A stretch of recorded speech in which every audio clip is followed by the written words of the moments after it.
Welcome back, or welcome to the channel. Today we have The Dragon Tamers by Edith Nesbit. There was once an old castle. It was so old that its eye walls and towers and turrets and gateways and arches had crumbled to ruins, and of all its old splendor there were only 2 little rooms left. And it was here that John the blacksmith had set up his forge. He was too poor to live in a proper house, and no one asked any rent for the rooms in the ruin, because all the lords of the castle were dead and gone this many a year. So there John blew his bellows and hammered his iron and did all the work which came his way. This was not much, because most of the trade went to the mayor of the town, who was also a blacksmith in quite a large way of business, and had his huge forge facing the square of the town, and had 12 apprentices, all hammering like a nest of woodpeckers, and 12 journeymen to order the apprentices about, and a patent forge and a self-acting hammer and electric bellows, and all things handsome about him. So that, of course, the townspeople, whenever they wanted a horse shod or a shaft mended, went to the mayor. And John the blacksmith struggled on as best he could with a few odd jobs from travelers and strangers who did not know what a superior forge the mayor's was. The 2 rooms were warm and weather-tight, but not very large, so the blacksmith got into the way of keeping his old iron and his odds and ends and his faggots and his 2 of coal in the great dungeon down under the castle. It was a very fine dungeon indeed, with a handsome vaulted roof and big iron rings whose staples were built into the wall, very strong and convenient for tying captives up to, and at one end was a broken flight of wide steps leading down no one knew where. Even the lords of the castle in the good old times had never known where those steps led to, but every now and then they would kick a prisoner down the steps in their light-hearted, hopeful way, and sure enough, the prisoners never came back. The blacksmith had never dared to go beyond the 7th step, and no more have I, so I know no more than he did what was at the bottom of those stairs. John the blacksmith had a wife and a little baby. When his wife was not doing the housework, she used to nurse the baby and cry, remembering the happy days when she lived with her father, who kept 17 cows and lived quite in the country, and when John used to come courting her in the summer evenings, as smart, with a posy in his buttonhole. And now John's hair was getting gray, and there was hardly ever enough to eat. As for the baby, it cried a good deal at odd times, but at night, when its mother had settled down to sleep, it would always begin to cry, quite as a matter of course, so that she hardly got any rest at all. This made her very tired. The baby could make up for its bad nights during the day, if it liked, but the poor mother couldn't. So whenever she had nothing to do, she used to sit and cry, because she was tired out with work and worry. One evening the blacksmith was busy with his forge. He was making a goat shoe for the goat of a very rich lady, who wished to see how the goat liked being shod, and also whether the shoe would come to 5 or 7 before she ordered the whole set. This was the only order John had had that week, and as he worked, his wife sat and nursed the baby, who, for a wonder, was not crying. Presently, over the noise of the bellows and over the clank of the iron, there came another sound. The blacksmith and his wife looked at each other. "I heard nothing," said he. "Neither did I," said she. But the noise grew louder, and the 2 were so anxious not to hear it that he hammered away at the goat shoe harder than he had ever hammered in his life, and she began to sing to the baby, a thing she had not had the heart to do for weeks. But through the blowing and hammering and singing, the noise came louder and louder, and the more they tried not to hear it, the more they had to. It was like the noise of some great creature purring, and the reason they did not want to believe they really heard it was that it came from the great dungeon down below, where the old iron was, and the firewood, and the 2 of coal, and the broken steps that went down into the dark and ended no one knew where. "It can't be anything in the dungeon," said the blacksmith, wiping his face. "Why, I shall have to go down there after more coals in a minute." "There isn't anything there, of course. How could there be?" said his wife. And they tried so hard to believe that there could be nothing there that presently they very nearly did believe it. Then the blacksmith took his shovel in one hand and his riveting hammer in the other, and hung the old stable lantern on his little finger, and went down to get the coals. "I am not taking the hammer because I think there is anything there," said he, "but it is handy for breaking the large lumps of coal." "I quite understand," said his wife, who had brought the coal home in her apron that very afternoon, and knew that it was all coal dust.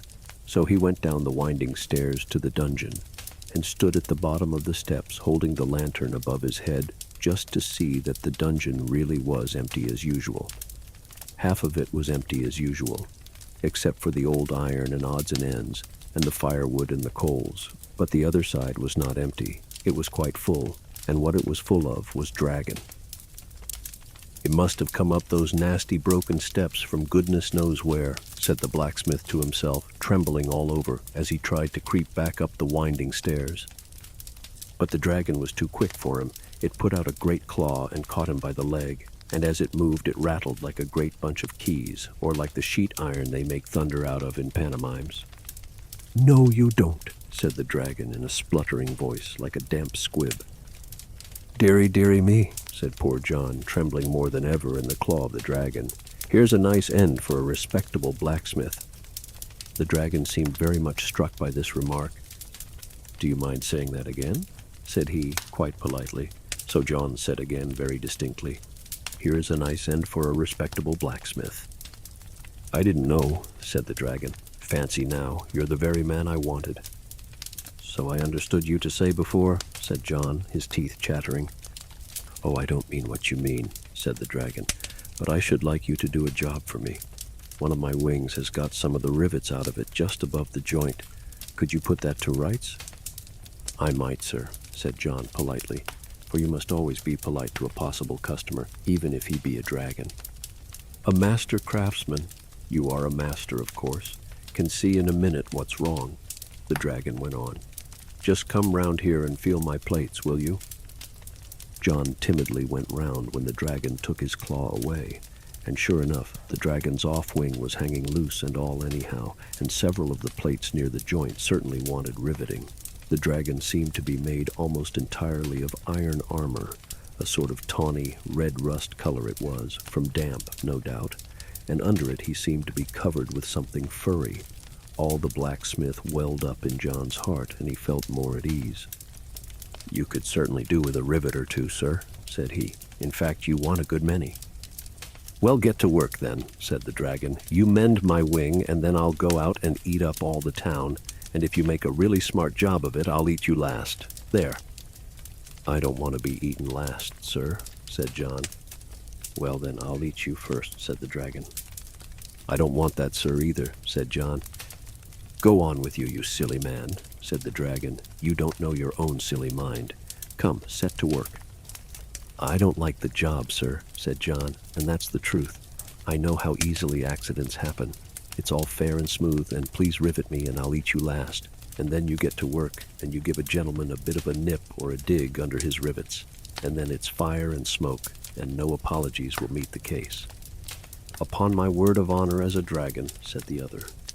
"I know you wouldn't do it on purpose, sir," said John, "but any gentleman will give a jump and a sniff if he's nipped, and one of your sniffs would be enough for me. Now, if you'd just let me fasten you up." "It would be so undignified," objected the dragon. "We always fasten a horse up," said John, "and he's the noble animal." "It's all very well," said the dragon, "but how do I know you'd untie me again when you'd riveted me? Give me something in pledge. What do you value most?" "My hammer," said John. "A blacksmith is nothing without a hammer." "But you'd want that for riveting me. You must think of something else, and at once, or I'll eat you first." At this moment, the baby in the room above began to scream. Its mother had been so quiet that it thought she had settled down for the night, and that it was time to begin. "Whatever's that?" said the dragon, starting so that every plate on his body rattled. "It's only the baby," said John. "What's that?" asked the dragon. "Something you value?" "Well, yes, sir, rather," said the blacksmith. "Then bring it here," said the dragon, "and I'll take care of it till you've done riveting me, and you shall tie me up." "All right, sir," said John, "but I ought to warn you. Babies are poison to dragons, so I don't deceive you. It's all right to touch, but don't you go putting it into your mouth. I shouldn't like to see any harm come to a nice-looking gentleman like you." The dragon purred at this compliment and said, "All right, I'll be careful. Now go and fetch the thing, whatever it is." So John ran up the steps as quickly as he could, for he knew that if the dragon got impatient before it was fastened up, it could heave up the roof of the dungeon with one heave of its back and kill them all in the ruins. His wife was asleep, in spite of the baby's cries, and John picked up the baby and took it down and put it between the dragon's front paws. "You just purr to it, sir," he said, "and it'll be as good as gold." So the dragon purred, and his purring pleased the baby so much that it left off crying. Then John rummaged among the heap of old iron and found there some heavy chains and a great collar that had been made in the days when men sang over their work and put their hearts into it, so that the things they made were strong enough to bear the weight of 1,000 years, let alone a dragon. John fastened the dragon up with the collar and the chains, and when he had padlocked them all on safely, he set to work to find out how many rivets would be needed. 6, 8, 10, 20, 40, said he. "I haven't half enough rivets in the shop. If you'll excuse me, sir, I'll step round to another forge and get a few dozen. I won't be a minute." And off he went, leaving the baby between the dragon's forepaws, laughing and crowing with pleasure at the very large purr of it. John ran as hard as he could into the town and found the mayor and corporation.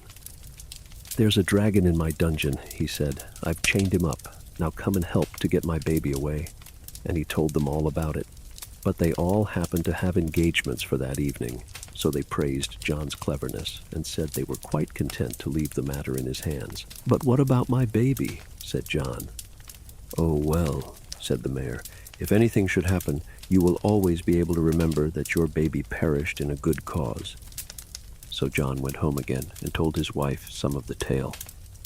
"You've given the baby to the dragon," she cried. "Oh, you unnatural parent." "Hush," said John, and he told her some more. "Now," he said, "I'm going down.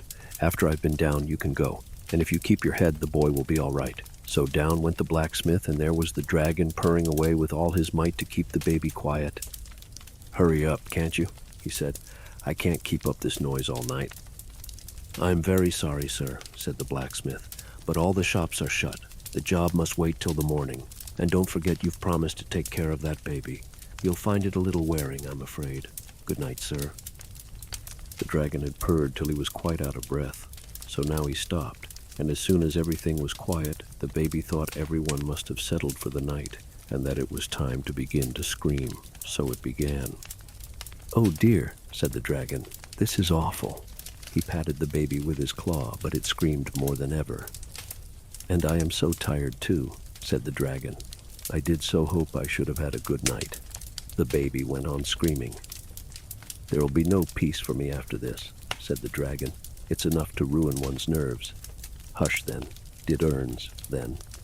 And he tried to quiet the baby as if it had been a young dragon. But when he began to sing, "Hush-a-bye, dragon," the baby screamed more and more and more. "I can't keep it quiet," said the dragon. And then suddenly he saw a woman sitting on the steps. "Here, I say," said he, "do you know anything about babies?" "I do, a little," said the mother. "Then I wish you'd take this one and let me get some sleep," said the dragon, yawning. "You can bring it back in the morning before the blacksmith comes." So the mother picked up the baby and took it upstairs and told her husband, and they went to bed happy, for they had caught the dragon and saved the baby.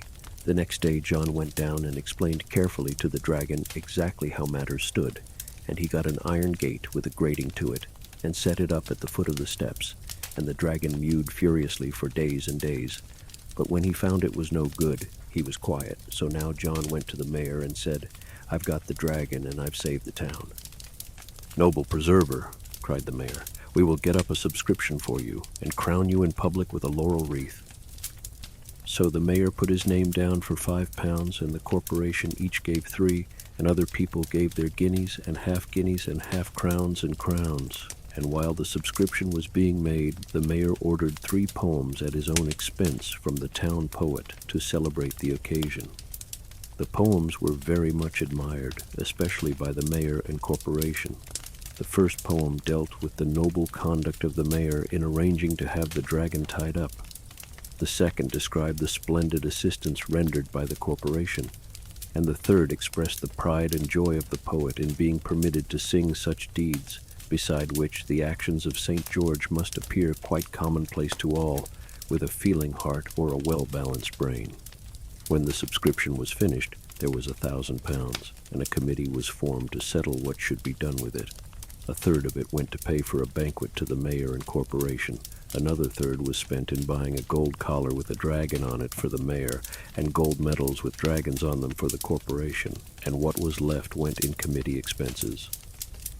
So there was nothing for the blacksmith except the laurel wreath, and the knowledge that it really was he who had saved the town.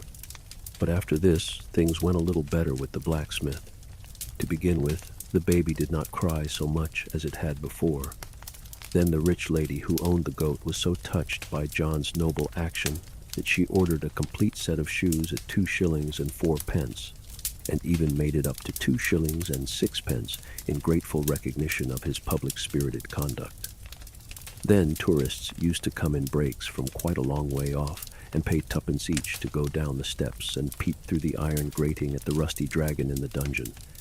And it was 3pence extra for each party if the blacksmith let off colored fire to see it by, which, as the fire was extremely short, was 2pence halfpenny clear profit every time, and the blacksmith's wife used to provide teas at 9pence a head, and altogether things grew brighter week by week. The baby, named John after his father and called Johnny for short, began presently to grow up. He was great friends with Tina, the daughter of the whitesmith, who lived nearly opposite.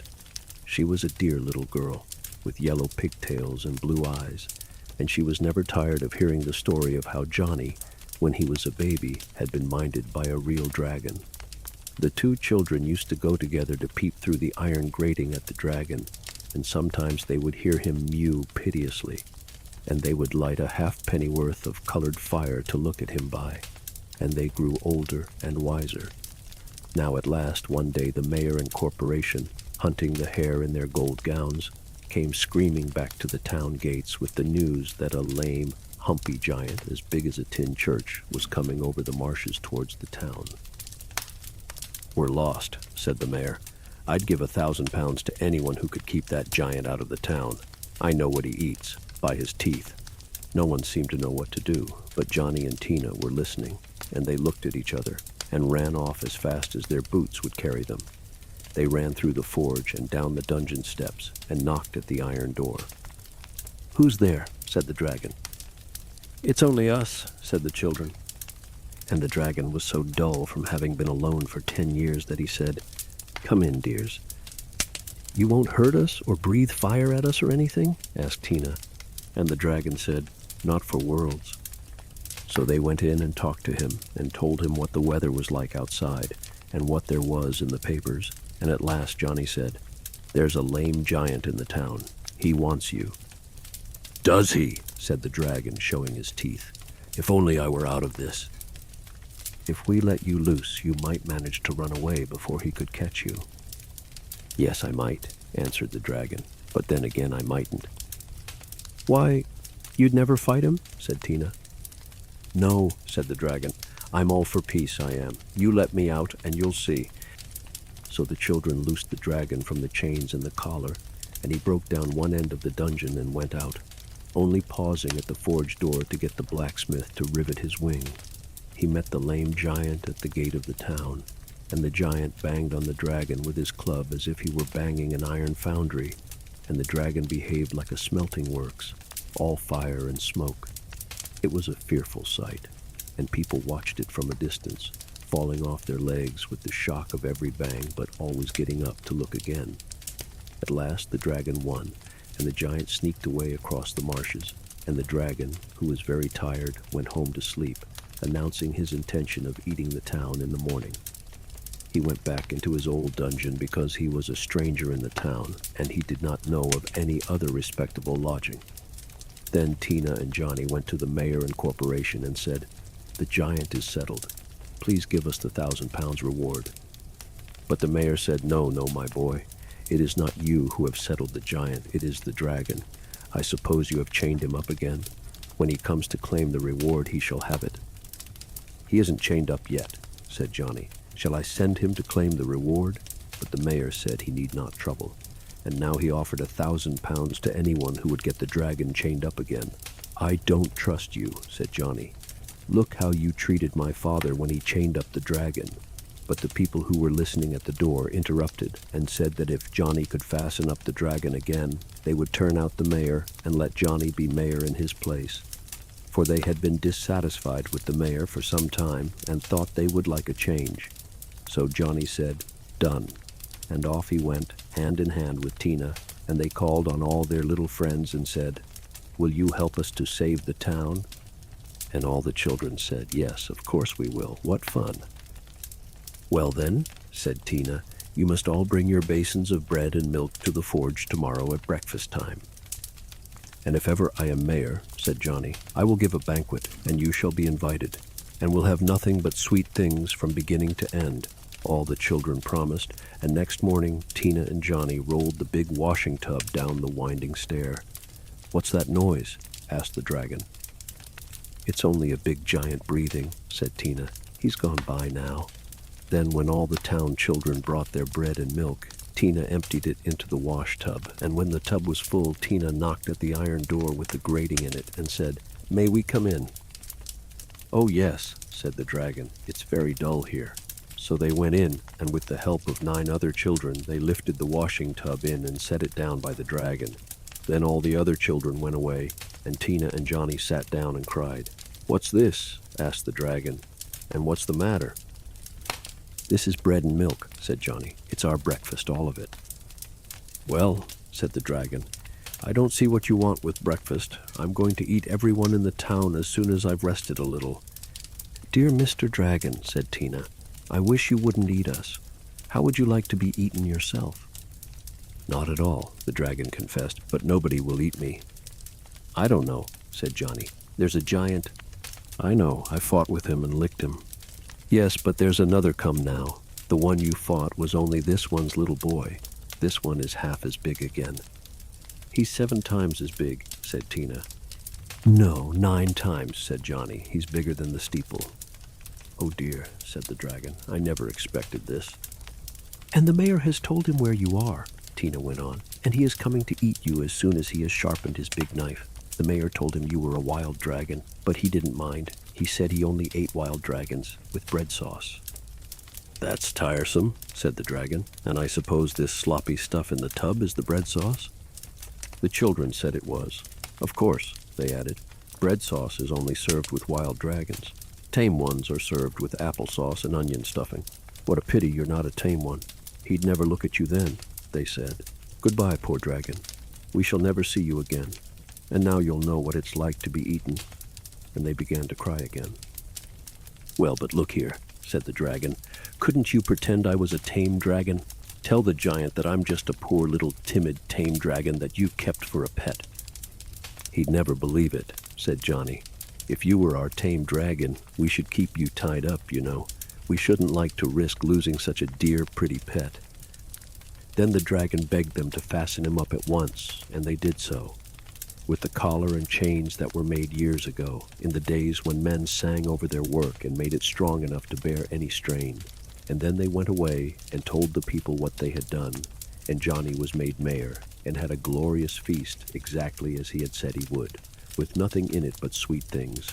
It began with Turkish delight and halfpenny buns, and went on with oranges, toffee, coconut ice, peppermints, jam puffs, raspberry noyo, ice creams, and meringues, and ended with bullseyes and gingerbread and acid drops. This was all very well for Johnny and Tina, but if you are kind children with feeling hearts, you will perhaps feel sorry for the poor deceived, deluded dragon, chained up in the dull dungeon, with nothing to do but to think over the shocking untruths that Johnny had told him. When he thought how he had been tricked, the poor captive dragon began to weep, and the large tears fell down over his rusty plates. And presently he began to feel faint, as people sometimes do when they have been crying, especially if they have not had anything to eat for 10 years or so. And then the poor creature dried his eyes and looked about him, and there he saw the tub of bread and milk. So he thought, if giants like this damp white stuff, perhaps I should like it too. And he tasted a little, and liked it so much that he ate it all up. And the next time the tourist came, and Johnny let off the colored fire, the dragon said shyly, "Excuse my troubling you, but could you bring me a little more bread and milk?" So Johnny arranged that people should go round with cars every day to collect the children's bread and milk for the dragon. The children were fed at the town's expense, on whatever they liked, and they ate nothing but cake and buns and sweet things, and they said the poor dragon was very welcome to their bread and milk. Now when Johnny had been mayor 10 years or so, he married Tina, and on their wedding morning they went to see the dragon. He had grown quite tame, and his rusty plates had fallen off in places, and underneath he was soft and furry to stroke. So now they stroked him. And he said, "I don't know how I could ever have liked eating anything but bread and milk. I am a tame dragon now, aren't I?" And when they said, "Yes, he was," the dragon said, "I am so tame. Won't you undo me?" And some people would have been afraid to trust him, but Johnny and Tina were so happy on their wedding day that they could not believe any harm of anyone in the world. So they loosed the chains, and the dragon said, "Excuse me a moment. There are 1 or 2 little things I should like to fetch." And he moved off to those mysterious steps and went down them, out of sight into the darkness. And as he moved, more and more of his rusty plates fell off. In a few minutes they heard him clanking up the steps. He brought something in his mouth. It was a bag of gold. "It's no good to me," he said. "Perhaps you might find it come in useful." So they thanked him very kindly. "More where that came from," said he, and fetched more and more and more, till they told him to stop. So now they were rich, and so were their fathers and mothers. Indeed, everyone was rich, and there were no more poor people in the town, and they all got rich without working, which is very wrong. But the dragon had never been to school, as you have, so he knew no better.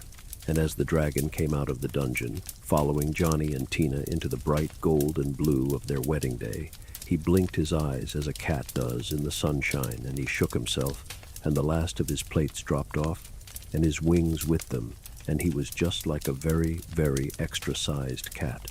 And from that day he grew furrier and furrier, and he was the beginning of all cats. Nothing of the dragon remained except the claws, which all cats have still, as you can easily ascertain. And I hope you see now how important it is to feed your cat with bread and milk. If you were to let it have nothing to eat but mice and birds, it might grow larger and fiercer and scalier and tallier, and get wings and turn into the beginning of dragons. And then there would be all the bother over again. And with that, we reach the end of this story. I hope to see you again next time. Bye-bye.